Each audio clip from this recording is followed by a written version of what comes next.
각 분야 전문의와 함께하는 시간 데일리 건강 시작하겠습니다. 오늘 함께할 우리 집 주치의는요. 비뇨의학과 전문의 장진석 원장이십니다. 안녕하세요. 안녕하세요. 비뇨기과 전문의 장진석입니다. 네, 반갑습니다. 자, 오늘은 어떤 질병에 대해서 알아볼까요? 외출을 두렵게 만드는 질환이 있습니다. 바로 과민성 방광인데요.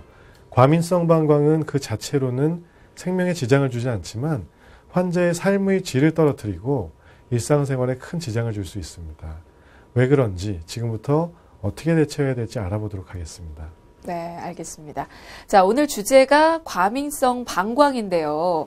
자, 이 질환에 대해서 살펴보기 전에 이 질문부터 좀 드리고 싶습니다. 사실 비뇨기과에서 명칭이 비뇨의학과로 바뀌었는데 꼭 남성들만 방문하는 곳이 아니고 배뇨장애 같은 그런 문제가 있다면 여성들도 비뇨의학과에서 치료를 받아야 되는 거죠? 네, 맞습니다.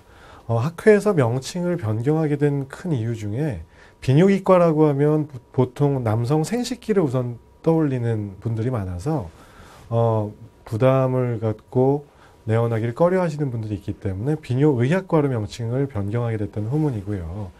비뇨의학과에서 다루는 장기 중에는 남성 생식기, 전립선 같은 장기도 있지만 신장, 요관, 방광, 요도, 소변이 지나는 통로라는 것은 남자, 여자 모두 공통 부분이 되겠죠. 그래서 저희 병원에도 사실 20-30% 정도는 여성 환자분들이 내원하고 계십니다. 네, 알겠습니다. 문제가 있다면 남녀노소 가리지 않고 비뇨의학과의 문을 두드리시는 게 좋을 텐데요. 자, 오늘의 주제도 여성분들도 걸릴 수 있는 질환입니다. 그렇기 때문에 다들 집중해서 들어주시면 좋을 것 같은데요. 이 과민성 방광의 정확한 정의부터 좀 여쭤볼까요? 과민성 방광이란 질환은 소변을 잘 못 참는 증상, 절방뇨라고 하거든요. 이게 키워드입니다. 이 증상이 있으면서 보통 소변을 자주 보는 빈뇨, 그리고 밤에 1회 이상 깨는 야간뇨를 동반하는 경우가 많습니다. 그리고 요실금이 동반되기도 하거든요. 원인은 명확하게 밝혀 있지는 않지만 심리적인 요인이 아주 크고 또 수분 섭취와 배뇨하는 습관 등이 중요합니다. 그리고 요로 감염이 원인이 되거나 기질적인 질환인 전립선 비대증 같은 게 남자에서는 원인이 되기도 합니다. 이게 요실금이 또 증상으로 나타날 수가 있군요. 그러면 과민성 방광은 이게 구조적인 문제가 없이 나타나는 그런 배뇨장애를 통칭하는 개념으로 생각을 하면 될까요? 사실은 구조적인 장애가 있을 수도 있고 없을 수도 있는데요. 네. 이거는 증상, 그 절방뇨라는 증상이 있으면 일단 진단은 내릴 수가 있습니다. 네. 여러 종류의 배뇨장애가 있는데 그 중에서 저장 기능, 방광에 우리가 모았다가 그 저장하는 기능에 문제가 생겨서 오는 절방뇨, 빈뇨, 야간뇨, 이 세 가지의 증상 모임된 증상이 이제 모여 있는 증후군이라고 보시면 되겠고요. 그리고 요실금 말씀을 드렸는데 네. 요실금의 경우에는 간단히 분류하면은 복압성 요실금이라는 카테고리가 있고요. 이거는 이제 배에 힘이 들어갈 때 여성분들에서 기침을 세게 하거나 또는 줄넘기를 할 때 이런 경우에 찔끔찔끔 새는 경우를 복압성, 배에 힘이 들어갈 때 올라가는 요실금이라고 보고요. 이거는 이제 수술로 치료를 하게 됩니다. 네. 반면에 절박성 요실금이라는 거는 소변이 갑자기 마려워요. 그래서 화장실에 막 가다 보면은 이미 그냥 중간에 새버리는 경우죠. 이 후자인 절박성 요실금은 과민성 방광과 아주 밀접한 관계에 있습니다. 네. 그렇군요.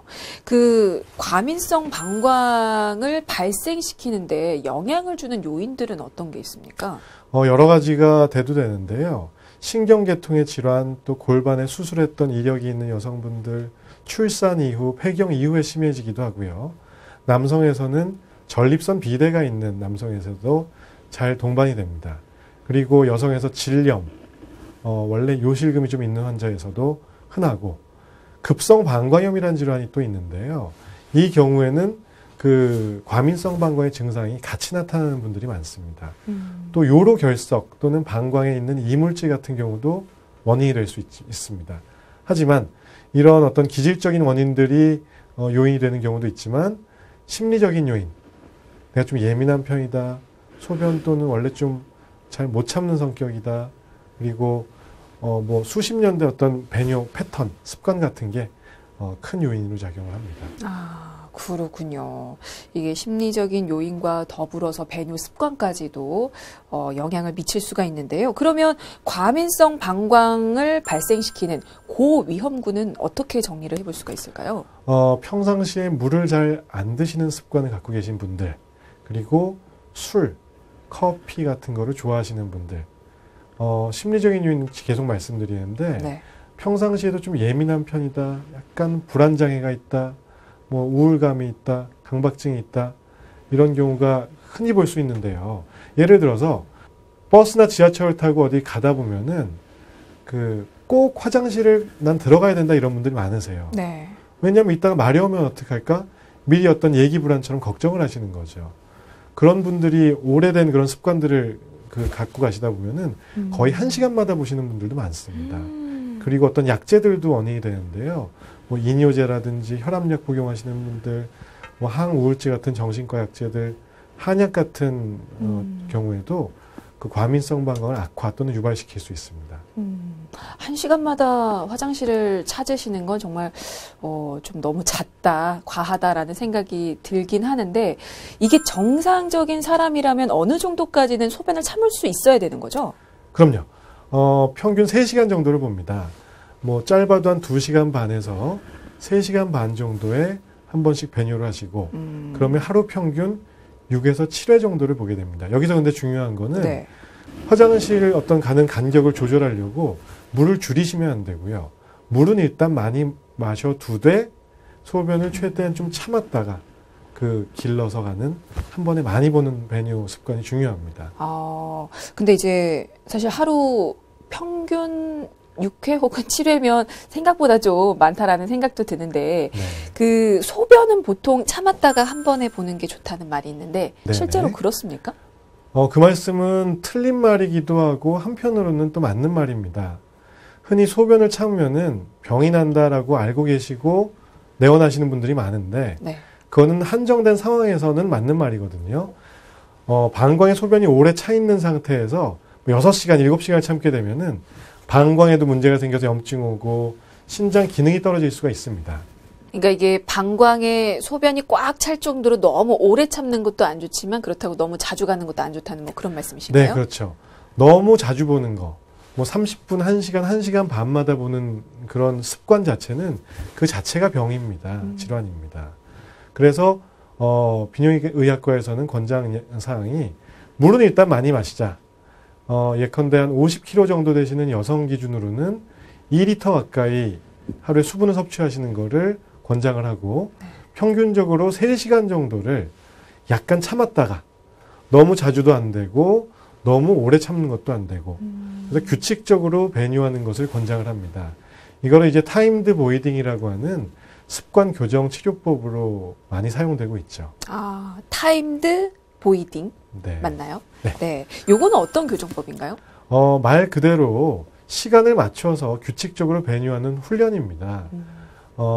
증상이 심하신 경우에는 알람 같은 기계를 이용해서 그 3시간 이내에는 소변을 보지 말고 무조건 참아보자. 이런 치료를 하는 경우도 있고요. 그리고 과민성 방광이라는 그 질환에서 그 약제들은 이런 습관 교정을 도와주는 역할을 하는 거죠. 근데 과민성 방광을 가지고 계신 분들은 사실 화장실을 너무 자주 가시기 때문에 수분 섭취를 자제해야 한다고 알고 있는데요. 이제 그거는 어떻습니까? 그거는 무조건 잘못된 습관입니다. 네. 물은 일단 충분히 확보를 해놔야 방광염을 일단 예방을 할 수가 있고요. 방광염이 자꾸 생기면은 그거는 더 안 좋거든요. 네. 과민성 방광을 더 유발시킬 수도 있고요. 그래서 물은 많이 먹고 소변을 약간 참는 습관을 기르면은 한 번에 300cc 이상, 조금씩 자주 보는 것도 안 좋고 한 번에 300cc 꽤 많습니다. 우리가 집에서 먹는 컵, 유리컵 정도가 한 150에서 180cc 정도니까 두 컵 네. 정도의 소변량은 확보를 해야 됩니다. 네, 알겠습니다. 비만한 경우에는 방광을 누르기 때문에 더 예민해진다는 말이 있는데요. 네. 요거는 사실입니까? 과민성 방광이 어떤 골반 내 질환들, 난소에 물혹이나 자궁 근종이 있는 여성분들 또 이런 경우에 방광 용적을 좀 누름으로써 그 과민성 방광 증상을 악화시킬 수는 있겠지만 비만 자체가 그렇게 방광 용적에 그 영향을 주지는 않습니다. 네. 따라서 그거는 좀 드문 케이스가 될 것 같고요. 네. 그리고 방광염이나 과민성 방광 증상이 여성에서 좀 잘 나타나는 요인은 여성분들은 일단 요도가 짧기 때문에 어떤 이물질이나 세균 같은 게 방광 내로 잘 침투할 수가 있습니다. 그래서 그런 것도 고려를 해야 되겠죠. 네, 근데 여성들은 이제 특정 시기가 있을 때가 있잖아요. 뭐 예를 들어서 네. 임신과 출산을 할 때, 네. 이제 그럴 때 임신 중에 또 방광이 눌려서 화장실을 자주 가기도 하는데 그런 건 문제가 안 되는 건가요? 임신 출산기에는 많은 몸의 변화들이 옵니다. 호르몬 변화도 있고 또 요관이나 방광에 수축 같은 게 더 촉진되는 경우가 있기 때문에 그런 경우로 인해서 과민성 방광 증상이 더 심해질 수가 있고요. 그리고 그 어떤 태아로 인해서 방광 용적이 또 줄어들 수가 있기 때문에 그런 경우에 오는 과민성 방광은 치료하지 않고 일단 경과 관찰하셔도 됩니다. 네, 알겠습니다. 자, 과민성 방광의 증상 좀 정리를 했으면 싶습니다. 앞서서 짤막하게 또 말씀을 해 주셨긴 했는데요. 네. 저희가 치료 전에 아무래도 증상을 또 직접 아셔야지 또 병원을 가시기 때문에 이제 증상, 어떤 증상들이 나타날 수 있는지 좀 정리 좀 부탁을 드리겠습니다. 네. 과민성 방광은 소변을 참지 못하는 거.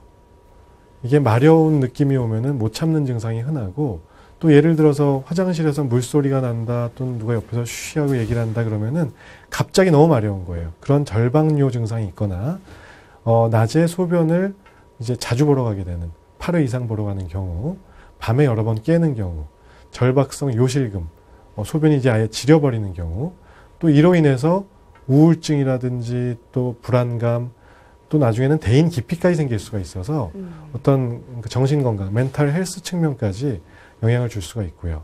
그리고 어떤 연구에서는 밤에 화장실 가다가 그 어떤 골절유병률도 올라갈 수가 있기 때문에 이런 것들을 그 삶의 질을 매우 악화시키는 걸로 알려져 있습니다. 그래서 네. 해당 사항이 있을 때는 빨리 그 검진을 받아보셔야 될 것 같습니다. 근데 이제 치료가 필요한 정도인지 또 알기 위해서 자가 진단을 한번 하는 방법이 있으면 또 알아봤으면 좋겠는데요. 자가 진단 테스트할 수 있는 뭐 항목들이 있더라고요. 네, 자가 진단법이 있고요. 네네. 몇 가지 지표들이 있거든요. 첫 번째, 하루에 내가 소변을 8회 이상 본다. 두 번째는 소변이 일단 마려우면 참지를 못한다. 셋째는 어느 장소에 가더라도 화장실 위치부터 살피는 습관이 있다. 네. 또 화장실이 없을 것 같은 장소에는 잘 가지 않는 건 아닌지. 화장실에 들어가서 문을 열기 전에 또는 옷을 다 내리기 전에 소변을 지려버리는 경우가 있다. 소변이 새는 것이 걱정이 돼서 물, 음료수 마시는 거를 줄이게 된다. 그리고 화장실 너무 자주 가서 업무에 방해가 된다. 항시 패드나 기저귀를 착용한다. 그리고 자다가 이제 2번 이상 화장실에 가는 경우가 흔하다. 이 정도의 해당 사항이 있다면은 그건 이제 과민성 방광이 아주 강하게 의심이 되는 거죠. 이게 다 해당이 돼야 아니요, 되나요? 그 중에서 한두 가지 이상만 있어도 아. 과민성 방광이라고 진단을 내릴 수가 있습니다. 그렇군요. 네. 만약에 병원에 가면 검사들은 어떤 것들이 이루어집니까? 제일 중요한 거는 환자분 말씀을 잘 들어야 됩니다. 병력 청취가 중요하고요. 네. 어떤 이게 증상이 있으면은 진단을 내릴 수 있는 사실 질환이기 때문에 물론 꼭 해야 되는 검사들은 있습니다. 소변 검사에서 염증이 있나 없나, 방광염 여부를 감별해야 되고 소변 속도하고 잔뇨량을 체크해서 방광 안에 잔뇨가 많이 남는 경우는 좀 봐야 되겠고요. 배뇨일지라고 하는 소변 보는 횟수를 일기장처럼 기록하는 게 있습니다. 그리고 필요시에는 엑스레이 같은 방사선 검사를 통해서 요로결석 여부를 감별을 하고 방광 내시경 이런 거를 시행하기도 합니다. 네. 물론 남자분들의 경우에는 전립선 질환이 있나 없나를 감별은 해야 되겠죠. 네. 앞서서 소변 습관을 바르게 들여야 된다고 말씀을 하셨는데 혹시 그런 습관만 제대로 들여도 이게 과민성 방광 증상이 좀 어느 정도 좋아지는지도 궁금한데요. 많이 좋아질 수 있습니다. 실제로 저 같은 경우에는 과민성 방광 증상으로 오신 환자분들께 최대한 말씀을 열심히 듣고 설명을 드린 다음에 이 질환에 대해서 스스로 생각을 해보시게 하는 거예요. 내가 이런 생각과 습관과 이런 게 언제부터 있었는지. 그래서 치료는 습관 교정이 있으니까 이거를 이제 스스로 한번 해보실 건지 아니면 약을 쓰면서 도움을 받아보실 건지를 스스로 선택하게 해드리곤 합니다. 의외로 10대, 20대 때부터 이런 습관이 있는 분들이 많으세요. 학창 시절부터 나는 화장실에 뭐 매 시간 쉬는 시간마다 갔다. 이런 분들이 나중에 과민성 방광으로 이어지는 경우가 많습니다. 그렇군요. 그런 생활 습관을 혹은 소변 습관을 새로 들이는 것만으로도 만약에 안 된다면, 호전이 안 된다면 이제 할 수 있는 치료법들은 어떤 게 있습니까? 뭐 방광 훈련, 생활 습관 교정만으로 힘들다면은 그다음에 행동요법으로는 뭐 케겔 운동 같은 네. 이제 골반 근육을 조여주는 운동을 하면은 좋아질 수가 있고요. 그 다음 단계로 약물 치료를 하게 되는데요. 뭐 항콜린제라든지 베타3 아고니스트, 베타3 항진제 같은 약들이 좋은 약들이 많이 나와 있습니다. 그래서 약물 치료와 행동요법을 병행을 해서 대부분의 환자들은 그 많은 호전을 볼 수가 있거든요. 네네. 근데 약물 치료를 어떤 실패한 경우, 호전이 더딘 경우에는 2차적으로 수술적 치료도 고려해 볼 수가 있습니다. 아, 어떤 수술을 받게 되는 건가요? 많이 시행하지는 않지만, 방광 내에 이제 보톡스라고 하는 약물 주입을 하는 경우가 있고요. 뭐, 신경 조절술, 그, 배뇨를 주관하는 천수신경 조절술 같은 수술하는 경우가 있고, 아주 심각한 경우에는 방광 용적을 확대하는 방광 성형술을 하기도 합니다. 근데 요즘은 많이 시행하지는 않습니다. 그렇군요. 근데 이제 수술이 필요하지 않을 경우에는 그러면 치료 기간을 어느 정도로 생각해야 될까요?